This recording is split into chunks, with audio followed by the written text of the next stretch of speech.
Hey everybody, my name's Paul, and today I'm going to be doing a video on how to achieve your entrepreneurial dreams. For a lot of people like myself, working for yourself rather than for a boss is very, very appealing. You get to call your own hours, you get to do what you enjoy, most likely. The whole lifestyle is just very appealing, and there's the potential to earn a lot more money than taking a cut of the pie from someone else. But any of you who have tried entrepreneurial ventures know it's super hard. It's difficult in a lot of ways. It's challenging to communicate with people properly. It's challenging to manage all aspects of a company, even though you might not be an expert at most of them. But today I'm going to talk about how you can sort of overcome these challenges and how you can really launch your entrepreneurial venture and have success with it, despite being perhaps inexperienced or unknowledgeable in an industry. Before I launch right into our topic, I'm going to give a shout out to my video sponsor, Hub.Careers. It's an awesome site, and if you haven't yet, go check out the tools that they've got available on their website.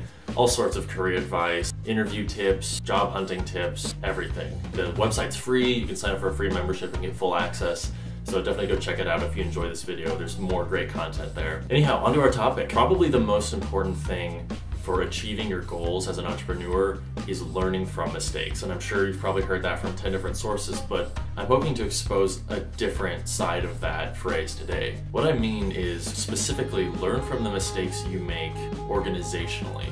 Probably the biggest killer of startups that I've seen personally is people's inability to hold strict deadlines that they set for themselves. This is really tough because when you're calling your own hours, it's tempting to allow yourself to sleep until 2 in the afternoon or work until 5 in the morning and do all sorts of crazy stuff. And for some people that works, but you can't have an unorganized schedule when it comes to what you're going to do. And in fact, you can't have no schedule, which is how I find most startups to start out. It's not enough just to be passionate about what you're doing and to know what you're doing. You have to know when you're going to do it and how you're going to do it. A great technique that I was exposed to in business school that I've carried with me and used every day is called the SMART goals technique. SMART being an acronym for specific, measurable, attainable, realistic, and time-oriented. It sounds kind of hokey and it sounds like a textbook way to approach entrepreneurship, but I found that if you really apply it correctly, it can do a lot of things for your company.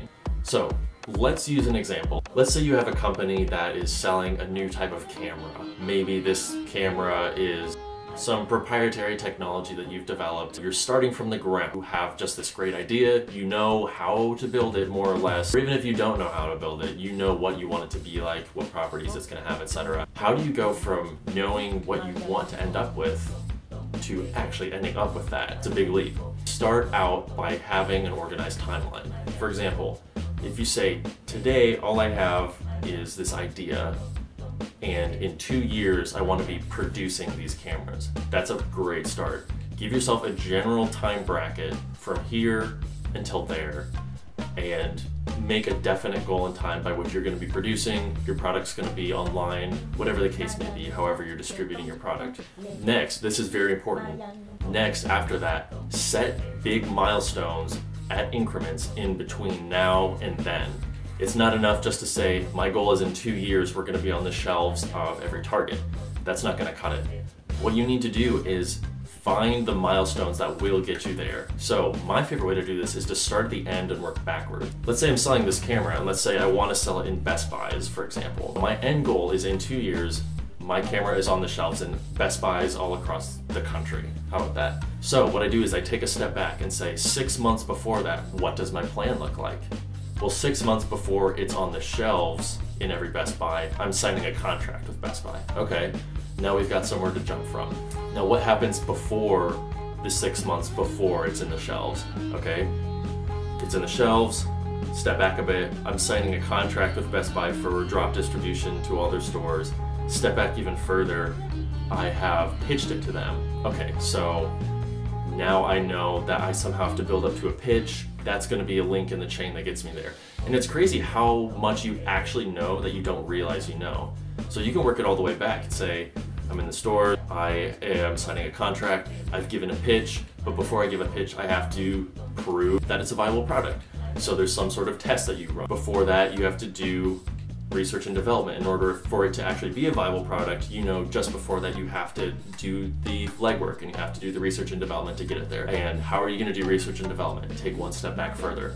I'm going to team up with this company, or I'm going to hire this engineer. Come up with very, very specific steps that are going to get you to your end goal. But most importantly, come up with steps that must necessarily lead to your goal being accomplished. That way, if you fail, and here's where the whole learning from your failures topic is going to get drawn back in, if you fail to meet your goal in 2 years, and your goals are very, very specific, you can look back and say, oh, well, I never did my R&D, so my camera never passed the viability test, so the rest of the chain fell. This way, no matter what your mistake is, you can target it and pinpoint it exactly, and then you can make the changes necessary to actually move your product forward, or your company, whatever your model is. So that's the essence of SMART goals, is specific. You know exactly what your goals are, and you know that if one of them fails, you can find the link in the chain that collapsed the system. Now, the second letter of the acronym M starts for measurable. This is really important because it's easy to make abstract goals like, I want to be in stores, I want to sign a contract, I wanted this, I wanted that. But there's a great saying that says, if you stand for nothing, you'll fall for anything. I think it kind of applies here. If you don't know specifically what you want with your goals, you're gonna just sign up for the first thing that comes your way, or you're gonna do a subpar job and not even realize that you're selling yourself short. For example, rather than saying, I want my camera to be in stores and Best Buys in 2 years from now, try saying, I want 15,000 units to be in 500 Best Buys nationwide by 2019. That's very specific. That's numbers oriented, and if you don't meet that benchmark, it's something that you can say, yes, I did this goal, or I didn't do this goal. That's what it means to have a measurable goal. Now, the A in SMART goals stands for achievable. This just means you can't shoot for the stars every time. It's great to have high ambitions, it's great to be optimistic and hopeful, but you got to make goals that you know are within your ability. You also have to make goals that are within your capability. So if your goal is to produce 50,000 units of a product, but you're building it in your garage, that's simply not achievable. You have to scale up, or you have to scale your goal down. Either way, achievability means that your production is compatible with what your goal is.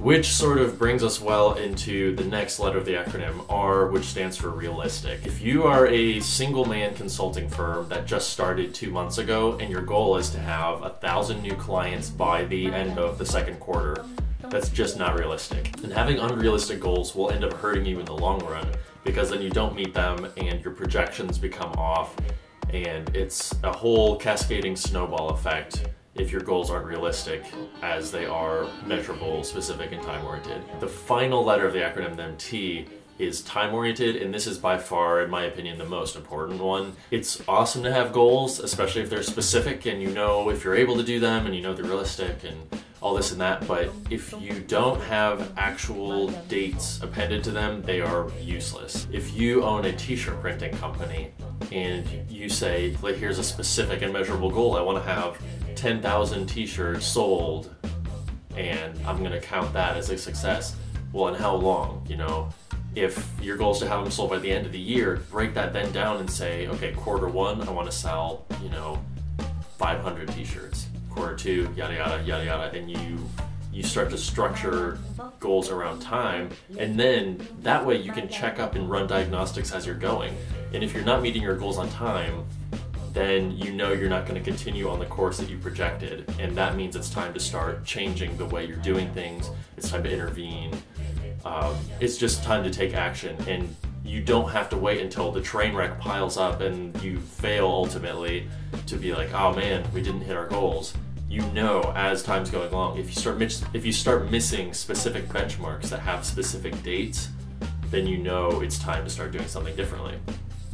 So try it out. Open Google Calendars, open iCalendar, whatever platform you use, and go add in some very specific dates to your calendar and put a reminder on them so it sends an alarm to your phone, and if you haven't met it by that day, then you know where you failed. The method of helping incentivize yourself to meet these goals is to hand a friend a $20 bill and say, hey, if I haven't finished the design for my t-shirt print company by the 31st, you can keep that 20. For some people, that's all it takes. In the grand scheme of things, $20 isn't a whole ton, but it's enough to jog your memory, and you know you're not going to sleep through your alarm, or you know you're not going to totally space it and be a month behind or something like that. So those are just my thoughts on how goal planning can help you accomplish your entrepreneurial dreams, and how you can see without a shadow of a doubt where the break in the operation chain is happening if things do go astray. As long as your goals are very specific, if they're measurable, if they're achievable, if they are realistic, and if they're time-oriented, there's no way that you don't know what went wrong. Either A, you accomplish your goal, you live your dream, you succeed, or B, you see exactly where things went wrong. And from there, it's very easy to go back and say, okay, I missed this milestone. And that way you're not starting at ground zero and you're not taking shots in the dark. You're looking back at a specific place in time with specific actions and actionable changes. And you're saying, okay, I know I missed my print quota. I didn't print this many by this date. I go back, I fix it. And now you're essentially establishing checkpoints in your workflow. It's a bit of guess, check, and revise. You're making these goals that are your best suppositions about how you're going to be able to conduct business, and you see if you meet them. If you meet them, awesome, on to the next. If you don't, you revise what you're able to do, what's realistic, what's measurable, yada yada. Go back, try again, and you just repeat the cycle until you do achieve your goals. And I believe that's the best method of doing it. I know it's probably the most tangible, keeps you the most accountable. So hey, thanks again for watching this video. Once again, this video is brought to you by Hub.Careers. Go check out their site if you haven't yet, and if you enjoyed this video, you'll love content on their site. There's lots more like it. Thanks again, I'll see you guys next time.